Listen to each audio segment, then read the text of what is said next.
On Thursday, October 4th, 1934, the world was blessed with Tommie Wilson Foster.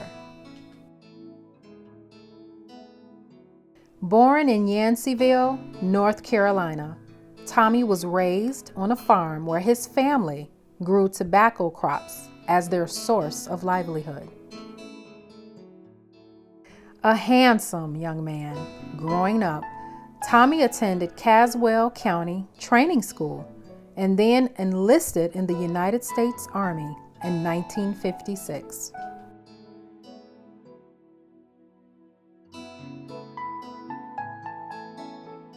Shortly after his tenure in the Army, Tommie traveled to Chicago, where he pursued his dream of entrepreneurship and started a television repair business.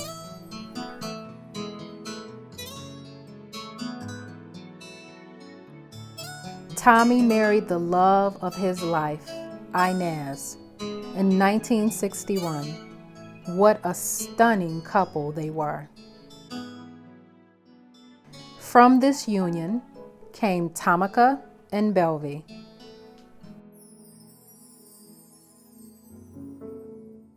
They both had a very close relationship with Tommie, and he will truly be missed.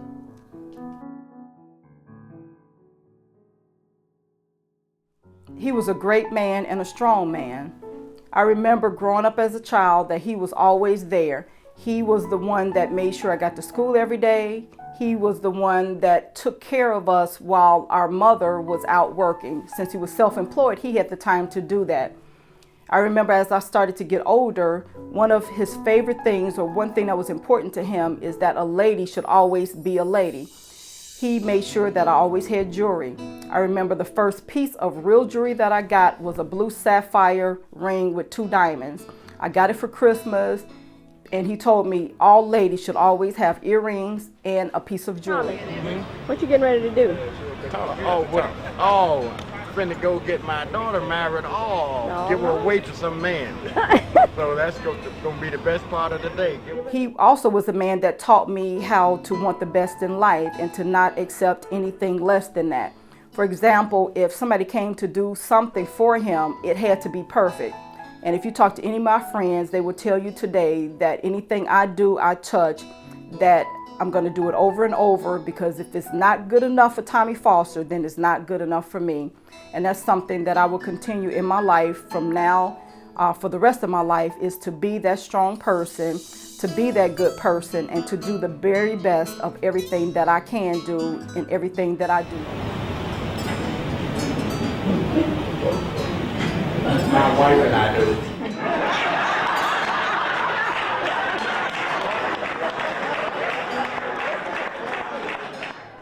I will miss him, and I know right now he's sitting on high in his mansion and looking down on all of us, all those who loved him.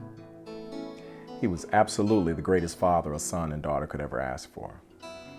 He was a great provider, an awesome supporter, always there for us for whatever we needed. He's a teacher of everything. I used to spend many afternoons with him in his electronic repair shop, and I think the first time I ever laid my hands on a set of tools was there with him. And absolutely brilliant. He was an absolutely brilliant man. He has a current registered patent with the United States Patent and Trademark Office. Time has come. The short explanation. I can't say that I've ever met anyone else in my life that has a patent on an invention, but my dad has one. I'll certainly miss the fun things we used to do, working on the car together, going to the classic car, the hot rod cruise nights in the summertime, telling all these guys how our car is better than their car, you know, fun guy stuff. But that's the type of stuff we did. But most of all, he taught me how to be a man. He taught me how to be a great father. So he'll certainly and truly be missed. And let's not forget the special relationship Tommie had with his granddaughter, Juanice. She was the apple of Tommie's eye. Sing happy birthday. You want to sing happy birthday? No, on the car. Come on. Yeah, okay. Happy birthday to you. Blow it. Blow it up. Blow it up. Blow hot. Blow hot. Yay! You want grandma to light again? Wow. My grandpa is a very nice man, and he's a nice grandpa to me. When I was little, he used to teach me how to do the piano, and I would complain and say my hand's going in the wrong direction. And also, he had a garden, and I used to help him pick the vegetables from the garden, and we would go in the house and get the green beans and pick them. And he lived in a nursing home, and usually after I come from school, I go over there, and sometimes if they have bingo, I'll play bingo with him, or sometimes if they don't and we're there in time for dinner, I'll eat dinner with him, and then we'll go to his room and just talk. I think I'm gonna miss him a lot, but it's okay because he's still in my heart. Tommie was known for his entrepreneurial spirit and retired from his television repair business to open a real estate business on Chicago's West Side, Foster Enterprises Incorporated. One of my better memories of Tommie is we had to paint the building, and he was behind me and said, I've been wanting to finish these rooms. So I told him, I said, I'll come over and help you out. We often do this thing, help each other out with different projects in the building. So when we get over there, Tommie wants to paint the room with a brush. And I'm telling him about a roller, but in his style, he don't want to have nothing to do with no rollers. He's hung up on his brush and you can't change his mind. So we get in there, we get everything set up. He said, well, I'm painting in this room, you start in the other room. So he's in there painting with the brush and I'm over there with the roller. So I go in there and peep in on him. He got this little, I think, so I finished my room, then I went into the other room. So then I go over there, I said, I'm finished. He said, you finished that room already? I'm finished. With both rooms. I said, come take a look. So he came down, put a little brush down. He looked all around and said, man, this is a good job. I just can't believe you finished this room this fast. So then I said, well, we finished up, let's go to McDonald's. And so in the midst of getting ready to go to McDonald's, he looked at me and said, man, I ain't going to McDonald's. You got all that paint on you. I said, man, we're just going to McDonald's. We ain't going to no fancy restaurant. But you got all that paint on you. I ain't never seen anybody with so much paint on. I'm not going to McDonald's with you embarrassing me with all that paint on. And in the midst of all this, I told him, I said, let me tell you a story. I said, I was going to Dominic's Starbucks to get some coffee. And a little kid saw me. He said, hey, mister. I said, what is it, son? He says, are you a clown? I had paid that much paint on me, so for me to paint like this and have a lot of paint on me is nothing. He said, but you ain't no painter. A painter ain't supposed to get that kind of, I never seen nobody with that much paint. So that's one of my most fondest memories of my friend. There's many, but that one with the paint, I mean, that one just take the case, because he was just really upset about that paint. But at the end of the day, he still wasn't going to get up that paintbrush. Even though he saw that the roller was a much better tool, he wasn't going to give up his paintbrush. But that was a fun day of the many that we had. Tommie developed a pure love and passion for music throughout his life. This passion was shared by his siblings and their significant others. Yes, it is, and glory land. One more time. Glory land. Yeah. One of these days. One of these days. One of these days. Tommie's wife, Inez, made her transition in 2011. Tommie's health began to decline within several years following her passing. So he relocated to Belmont Village Assisted Living for seniors in 2013.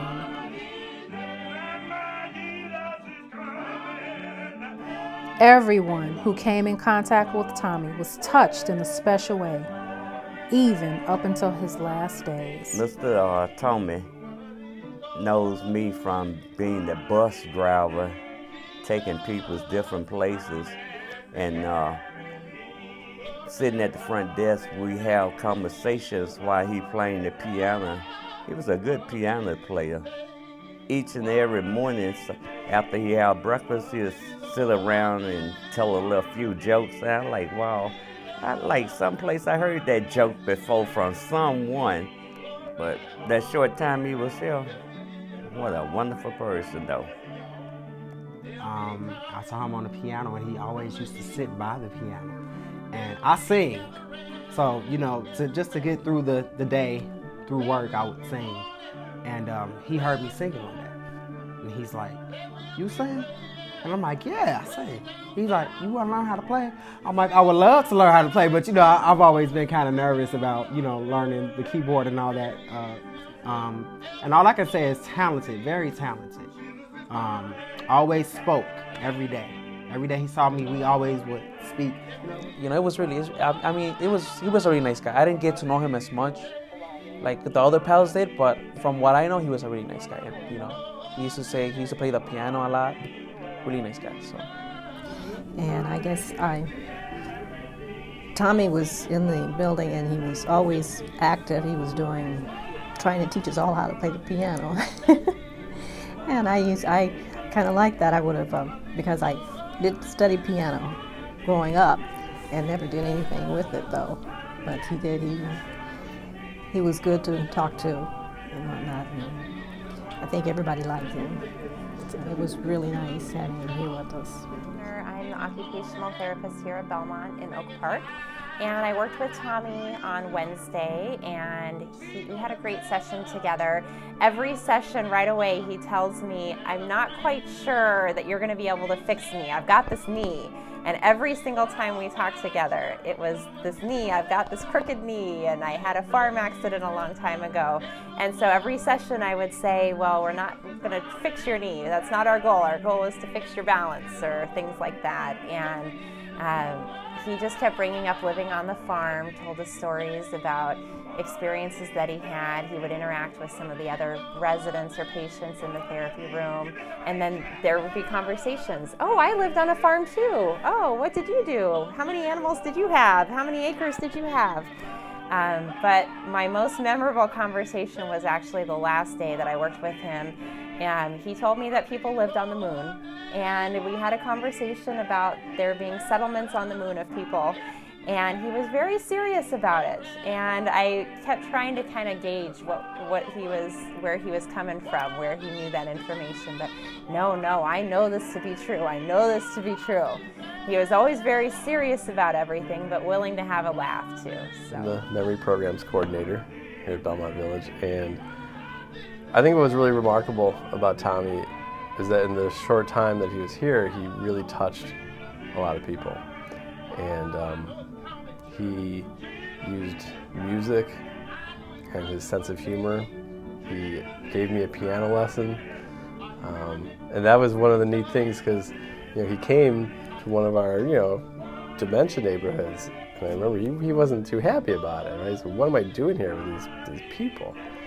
Because certainly he was in much better shape, and we wanted Tommie to be as happy as possible here, and we were able to use his ability to play the piano to sort of show that, wow, Tommie can really be successful. He doesn't have to be in a secure neighborhood. He could, and he came down with me and we played the piano, and then he showed me, see, it's just 1, 2, 3, 4, 5, 6, 7, 8 notes. It's easy. And then he would play, and his fingers hardly moved, and all this beautiful music is coming out of the piano. And I was like, okay, easy for you, but I think with his ability to play the piano, and then with his just kindness and his gentle sense of humor, he really made a lot of friends here. And he, lived in his own apartment and had the run of the place, and just spent a lot of time being with people. And I met Tommie when I first came here, and we used to always sit together and chit-chat. He was a very good piano player, and he was a good friend of mine. We used to sit, joke, laugh, talk, and he used to tell me all kinds of stories, and I told my story to him too. And we just exchanged our opinions, and we said this place is a good place to live. And and when my children came, I introduced my kids to him, and that was very nice. And he was a very good man and very social with everybody, and wants to be socialize with everyone. And I miss him very much. I really love him. I respected him a lot, and he was intelligent and very, very understanding of everybody. He would want to help seniors who are older than him or younger, and I'm very sorry to hear what happened. I'm the physical therapist here in Belmont Village, and I had been working with Tommie before he passed. It was great working with him. He was so full of life. He would always give me great advice. He told me to go buy a house. He told me to go get a dog. And he was always like looking after me. He would tell something like, oh, you need to get a dog because you live alone, so that something would guard your house or something. And he would tell me like, go buy a house because you don't want to be renting all your life. And one time he taught me how to play the piano. Yes, because Tommie Foster is very popular here. Like one time I saw him downstairs playing the piano and down in the lobby playing the piano, and there were 2 residences singing along. It was so wonderful. So I asked him to teach me how to play the piano, and he said that if I could play one song, I could play 1,000 songs. Yeah. So he taught me how to play Amazing Grace, and then he even played Happy Birthday for one of the pals here because it was his birthday. And it was such a great loss here in Belmont Village because he was such a big part of the community. And it was very unexpected, and we miss him so much, but we know that he's in a better place right now. So. I'm the Director of Patient Care Services here at Belmont Village, and I have very fond memories of Tommie. I'm probably the newest member of staff. I've been here under 2 months, and he welcomed me right away. I could tell he had a sharp ear for music. His whole center was right around the piano, his favorite chair, and the place he liked to sit. I'll always remember that. We call it Tommie's chair, and he liked to sit right around that piano. And I asked him, do you like music? And he said, of course I do, I'm a musician. And I pulled the chair up and I started having him play, and he played beautifully Amazing Grace for me, which is one of my favorite songs. And he went on and on, rambled on and on about how he could teach me to play in 30 minutes or less, which was his catchphrase to everyone at Belmont Village. Almost every day I'd have him sit down and play something for me, and he never grew tired of that. So I'll always remember that chair between the bathroom and between the dining room as Tommie's chair, and his spirit will always be there with us. I've known Tommie for a short while. He moved to the 5th floor, and from then on, I worked with Tommie, and I talked to him every day I worked it. We started our day off about telling about his knees, and he was in that accident. Then he used to tell me how he used to play the piano. You know, he was the best shy man in church. He went from playing the piano. He played the organ. If you know your ABCs, he said you can play any music. No, okay? That was Tommie. He used to tell me, I was like, come on, Tommie, it's time to go take this shower day. He said, baby, I was on the field, worked in the field. I ain't worried about no shower day. He told me how he was in the Army. And he said, you know, I laid down in the grass with rain and everything. It didn't bother me about that for weeks and days. And he'll sit there and say, well, I guess we just gonna go ahead and do it. So sit at the breakfast table, then he go sit over there by the piano and talk about how he can play Jesus Loves Me. And then he got to go into on his story, how he worked on TVs. Back in he don't like watching TVs because he could put a TV together with his ass open or closed. No, he always tell me, I tell him, come on, it's time to go take his medicine. He tell me, ain't nothing wrong with me. I don't even know why they trying to give me medicine, trying to get me to go to the doctor or nothing. I ain't got time, baby. You ain't got to pay for nothing. He gave me his U.S. number because you go to the VA, they'll pay for it all. So he wore his dress shoes. Then he got some new shoes around Christmas. I come back, he done put back on them old black shoes. So that was Tommie. But he was, you always remember sitting at that piano or sitting in that chair when you come in. Him and his cane sitting right there. Tommie Wilson Foster, touching lives and creating memories since 1934. Rest in peace, Tommie. Rest in peace.